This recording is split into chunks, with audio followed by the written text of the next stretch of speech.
Hi, and welcome to this episode of I've Got This Kid. I'm your host, Cherina Williams, licensed speech and language pathologist. Excited to be here today. We are continuing with our Milestone series. Did you guys enjoy that 12 to 18 month series? I'm telling you, recording that was a blast for me, and just the response that you guys have been giving, especially on Facebook and giving your feedback, man. Thumbs up, y'all. Keep the conversation going. I have a few announcements. Don't worry. They're not that bad. It's not going to be that long, and I'm not going to go on any kind of rants or anything like that. Announcement number 1 is, remember, we have now moved from bi-weekly to weekly. And announcement 2 is, don't forget, you guys can send me your questions and continue to follow up with me. And if you're like, well, you keep telling me that, but where? Well, simple. Questions at I'veGotThisKid.com.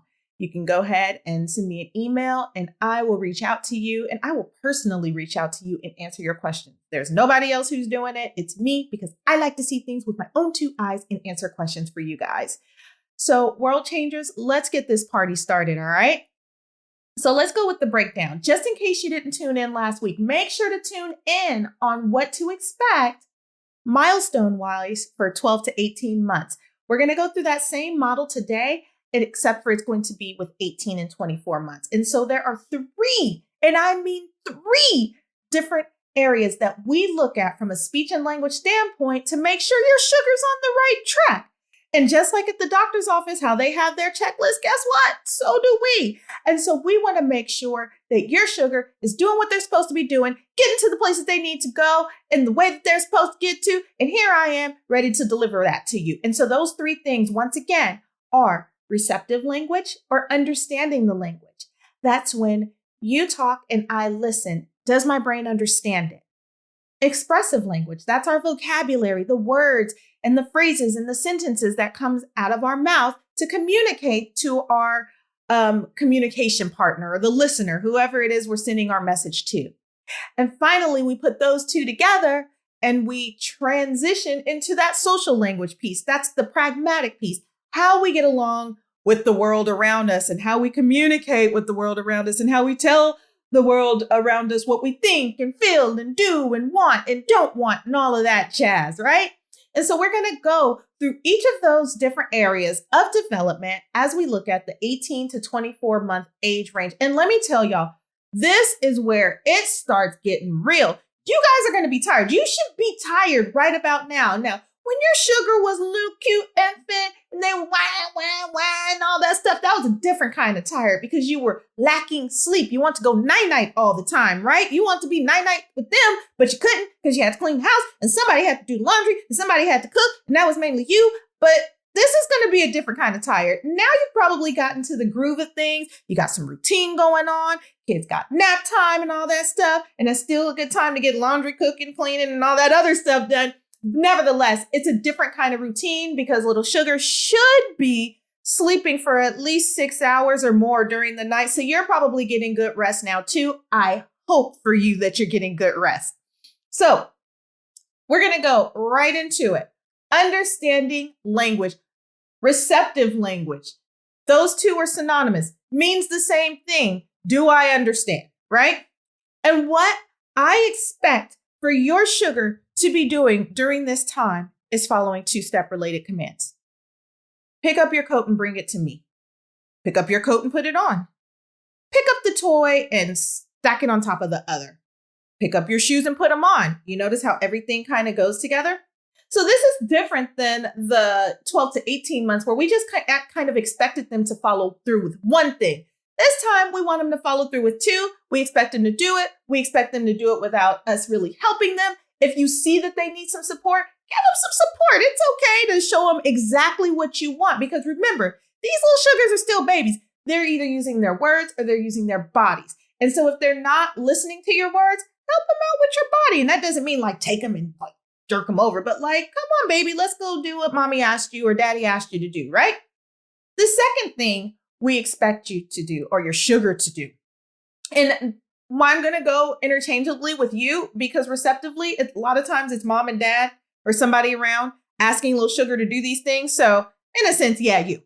So we expect you to be asking your sugar novel commands. And novel who? Like a book? Nah, not a novel.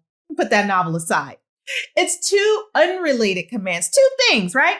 So if I told you to get the shoe, that same shoe, and put it on a cup, or drive the car on the wall. So it's two unrelated commands, and it's two silly things. And you see this a lot happening during play, but we're going to do play. That's our Friday bonus. So I'm not giving no bonuses right now, but that's what you should be seeing with the novel play. You're asking them to do two things that aren't related, and you should see them following through with that, because by now they're understanding at least 300 words. So they know what a shoe and a cup is. They should be knowing what a shoe and a cup is. They've been seeing it for the last 18 to 24 months. So it should make sense in their world for you to tell them, put that shoe on top of the cup. Put the cup on your head, right? Little silly stuff like that. Another thing we expect our sugars to do, every time I ask a parent this, for one, they're like, I never asked my kid to do this. Yeah, I know. But you are, because you're getting tooled up, right? So if I had a bunch of objects, let's say on the living room table, that seems to be where it's like the collection pile or the kitchen table or the place that it doesn't belong, but it ends up being the place where stuff just kind of piles up. So if you said to them, hey, give me my keys, and there was like a cup and a plate and some dishes and some other things around, you should expect to see your sugar pick it up, give it to you, put it in your hands.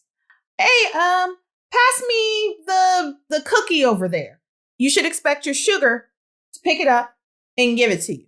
Now, they might do like one of those, especially if it's a cookie, one of those sight kind of things, and take it back and eat it themselves. But you want to see them show you that they can do what you've asked them to do. You also want to see them show you 6 body parts. This is separate from like the head, shoulder, knees, and toes song. That's a great place to start.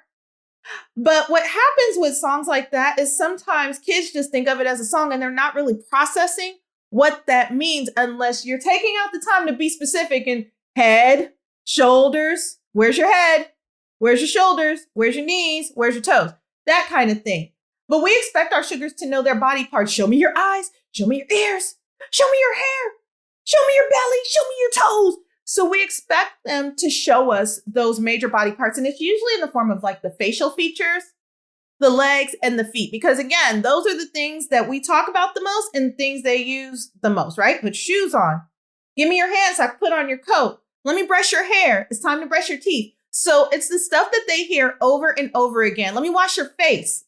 And so you expect them to, again, know what you've been saying to them all this time. Remember? They've been observing all this time, and now they're putting it into practice. We also expect our sugars to shake their heads, yes and no. I know. World changers. If 75% of the time your sugar is saying, now let's start there. That's normal, because they're still learning how to assert themselves. So it's fine, but they should still be able to answer some yeses.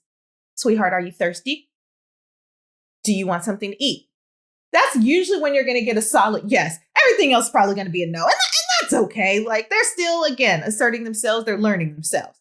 The other thing that we expect them to do is identify pictures. And this could be in a picture book. This could be a picture on the wall. This could be anything where there's a picture involved. And let's say that there's some kind of art on the wall and there's a sun in the art. And you're like, oh, look. Show me the sun. And they point up there as best as they can, but it still looks kind of crazy. And they're doing that. Show me the flower. And again, they're like pointing up there and they're all excited and showing you what it is. We expect them to do that. We absolutely expect them to do that. And we also expect them to understand 300 words. Why is this all such a big deal? The trend with this 18 to 24 month age is that with you asking more complex things, guess what they have to do? Pay attention. They have to pay a lot more attention to you and what's going on in their environment to pick up on the things that you're asking them to do. They also have to focus, because the brain is a tricky little device, right? It takes in information and it stores it. It's actually on the side. It stores that information on the left side of the brain. That's where the language comes in. And it stores it and it processes it and then it carries it out. And so it's a lot going on there, because not only is your sugar learning the words and learning how to use the words, but then they're learning how to use it and follow through in context. So again, the attention and the focus is building up during this time. And that's why it's such a huge deal for them to be able to identify, which means show you, and follow through with whatever it is that you ask them to do. If you notice your sugar is not doing it, again, I want you to be on top of things, World Changer. I want you to go ahead and grab them and show them and how to carry out what it is that you want them to do, what it is and how it is that you want them to do it, so they can get into that routine of when mommy or daddy or grandma or older sister or whoever or teacher asks me to do something. Not only can I do it, I could do it on the first time. It doesn't even take 2 or 3 times. I'm stress-free. I keep life easy, right? And so that's what we want to see from our little sugars.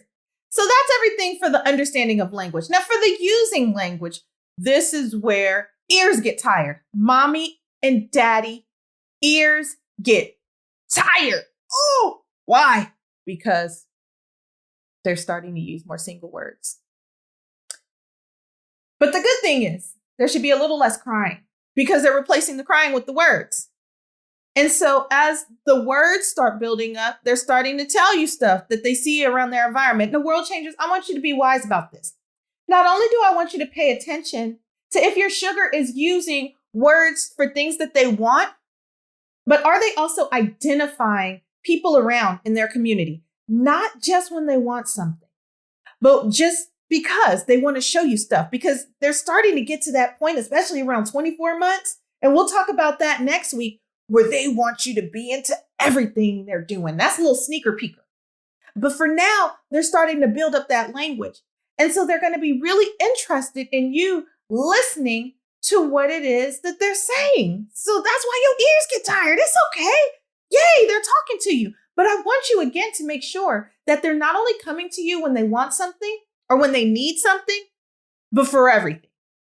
And I also expect them around 18 months to have around 20 words. And again, that's on the higher end. But I expect by 24 months for them to have 50 words. So they're building up their language. Again, in a short amount of time, 6 months, they're getting at least 30 new words. In some cases, there's more. And if there is, bravo. Well done, mom and dad. Yay. But, if there's not, help them along. Put words in context. If they're going, tell them, I have no clue what that means. But you can give them the word for that. Oh, you want your cup? Here's your cup. Can you try? Try to use your words. I want to hear your sounds. And start giving them that motivation and that encouragement. But every time, again, World Changer, if you reinforce, and we don't count that as a word. Is not a word, and neither is whining and crying. So that ain't a word. So if they're using that, that's not a word. It doesn't count towards the 20 or the 50. But try to give them the actual word that they're getting at. Or model the word. I want this, want that, cookie, cup, something that they can use. And if you feel like, hey, they're still not picking it up, use sign language as a bridge. It works. It works well. Because not only are you giving them the verbal model, but you're also giving them something tangible that they can do. And the brain is making the connection for them in a different way, because as humans, we like to make connections with using our hands, and it connects to our brains and it just makes sense to us. And so if you give them that, if you feel like they're sluggish with language, by all means. Does that mean that they're going to use only sign language? Not at all, because you're still giving them the word, right? So if they're doing this and you're saying more, you want more of something, you're not just doing this, right? So I want you to be really careful and intentional and watching that. And I keep saying that for a reason, all right? And I want you to also make sure that they're using new words regularly. Why do we want them to use new words regularly? Again, we want to see them now replacing the crying and the whining, and mainly the crying, to get their wants and needs met, to using those single words with you. Cacker, cookie, baba, toy, cat, dog. We want to see that building up because, again, most of the words they're using are within their environment. This is the time to really clean up your language if you don't want them using the language. I'm just saying. Happens. What you're also going to see for our 18 to 21 month olds, 2-word phrases. Want cracker, want cookie, bye daddy, hi mommy, goes night night, where baba, where kitty, where this, where that. You might start hearing some questions in there. Mainly, again, things that are in their environment. A little bit older, around the 21 to 24 month age range, you might hear 3 words. Sometimes you might hear an 18-month-old using 3 words. It's not uncommon. But that's like baseline what we want to see from our sugars, right? 18 to 21 months, maybe 1 to 2 words. From then on, we want to see around 2 words occasionally, 2 words to 3 words. It just depends, right? And so, again, those are occasions that we hear that. As your sugar gets closer to 50 words or the 50-word mark, then you'll notice that they'll start using more 2-word phrases. If you notice that your sugar is like the vocabulary is a little bit low, but they're using some phrases, 1 or 2 words, then I want you to help them build that vocabulary up. Really important. And I mean, become the label master. Label everything. And I mean everything. And have them try for you. And if you notice they're not trying or they're resisting you and you're like, I'm out of tools. Cherina, I need more tools. Email me and I'll help you out and give you some additional tools or point you in the right direction. Again, that's questions@I'veGotThisKid.com. And I'll get you on your way to where you need to go. Another thing you're going to start seeing, and I've been saying it a little bit in my phrases, is the I's. I want, I need, mine. You might hear a lot of mine. Those are the 2 pronouns that we really hear at that age. Because again, they're asserting themselves. Everything belongs to me. Everything is mine. It's the possessive. It's not yours. It's mine. Not his. It's mine. It's me. It's mine. The world revolves around me. And it should at that age. They're cute. You should also hear them imitating 2- and 3-word phrases. Usually they overhear them in conversation and you might be like, whoa, where'd that come from? Again, that's why we clean up our language around this time. Clean it up. Okay. You might hear them imitating environmental noises. If a police car goes by, we knew, or a helicopter, or a ship, whatever it is they hear. If they hear a dog, they might go woof, woof, woof. If they hear a cat, they might go meow. That's all normal. That's totally normal. We want to hear that at that age. I want you to encourage that at this age.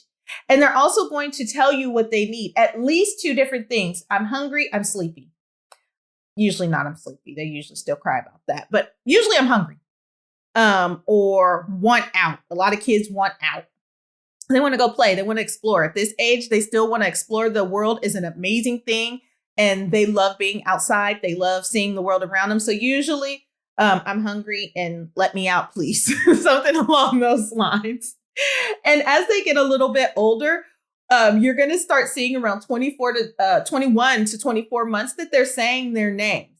If you ask them, what's your name? They're going to start telling you their name. And usually they're doing it really proud. And you see like the little chest puff up because they know that's who they are and they're excited about that. And at this age, now remember, world changers, I've been telling you this and I've said this in past episodes, that speech and language are 2 different things, right? Language is our vocabulary. The words that we build up. Our speech, that's our sounds. Ha, ba, ta, da, ka, ga. All that jazz.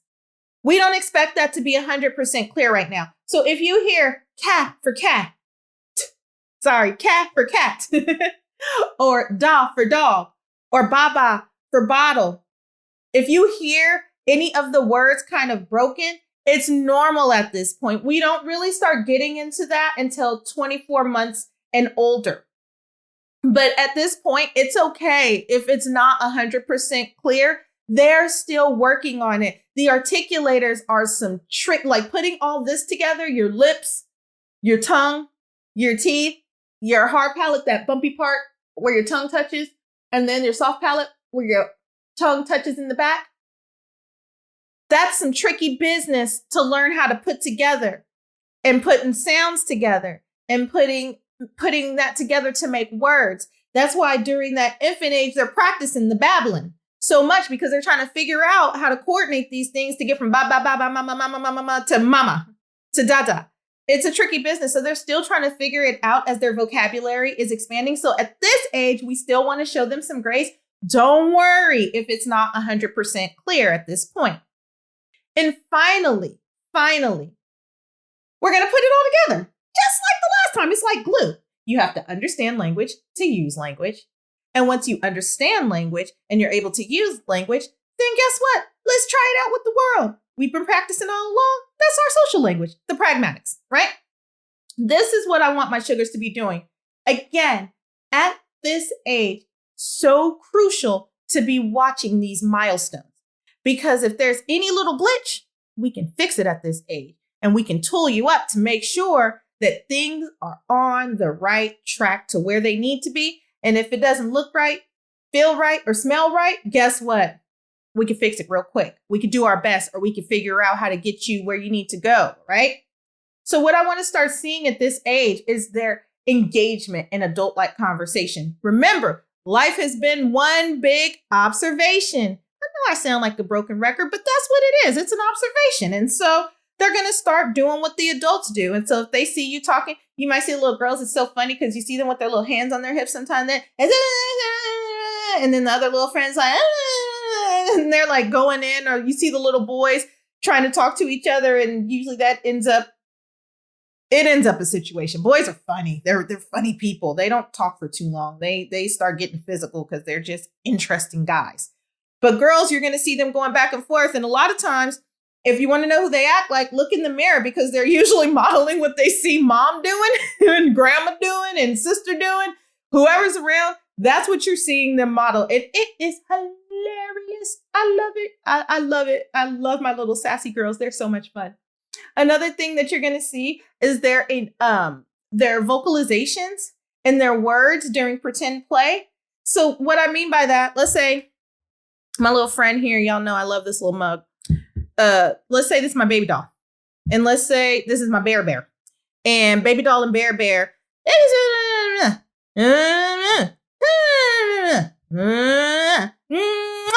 You see that kind of stuff on your head, little silly things like that.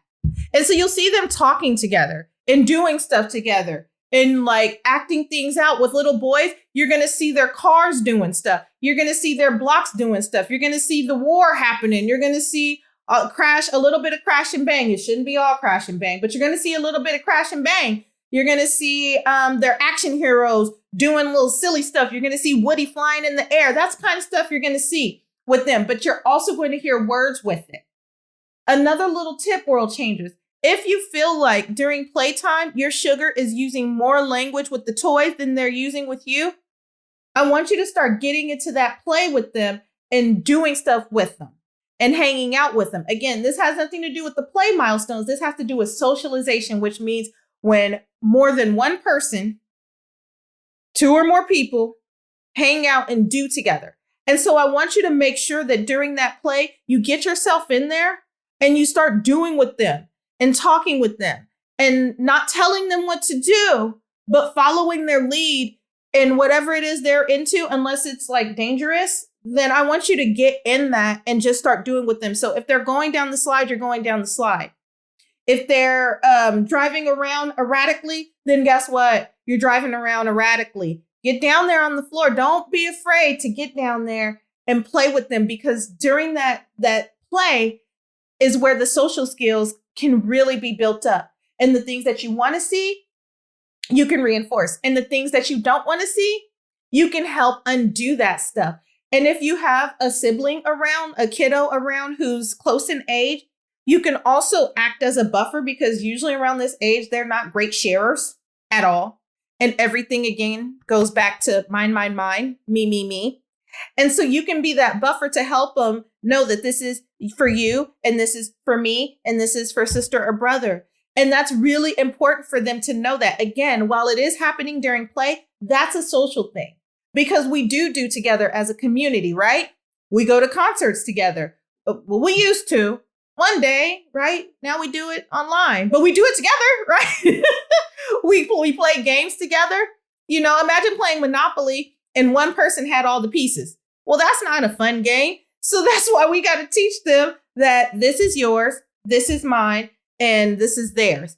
And we also want to make sure that during that time, like, you playing with them means you playing with them. So I don't want you to be a casual observer unless you're just intentionally kind of kicking back and looking at them and taking notes in your head or taking notes in real life. I don't care. But either way, I want you to make sure that you have something in your hand. You're doing too. They have one. If they try to take yours, you tell them trade. And if they're not with that, then you tell them this is mine. That's yours. And keep reinforcing that so they can get that social cue. Because again, remember, we're community. We've learned now more than ever that we're community and we rely on each other and we do together, we play together. And that's when we teach that because they love their toys. They love their stuff. Another thing we expect is for them to use words when they're interacting with others. Again, we're making that shift from crying to get our needs met to using words. I don't care if it's one word. I don't care if it's a broken word. I don't care how that word works. I want to make sure that they are using a single word, making an attempt, and you not anticipating for them. Don't anticipate for them, mom and dad. I know they're little and cute, but let them fend for themselves. So I want them to use words when they're interacting. I want them to try to talk. If there's older siblings around, older siblings, I love you people. You're great. I've got, 8 older siblings and a younger brother who thinks he's my older sibling because I'm a girl. He thinks that I'm the younger one. I'm not the younger one. And so I understand that dynamic when everyone else wants to talk over you or talk for you. Mom and dad, sibling, your words are amazing. They're good. I'm so excited.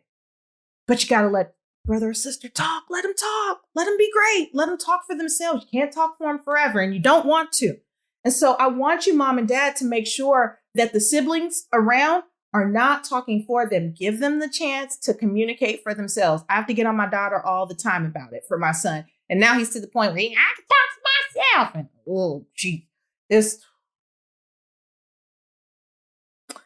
I'm just trying to be, hey, look. Let them talk for themselves. It's still a struggle, y'all. And finally, what we want to hear from them is turn taking during conversation. Key. If we're talking over each other at the same time, guess what we do?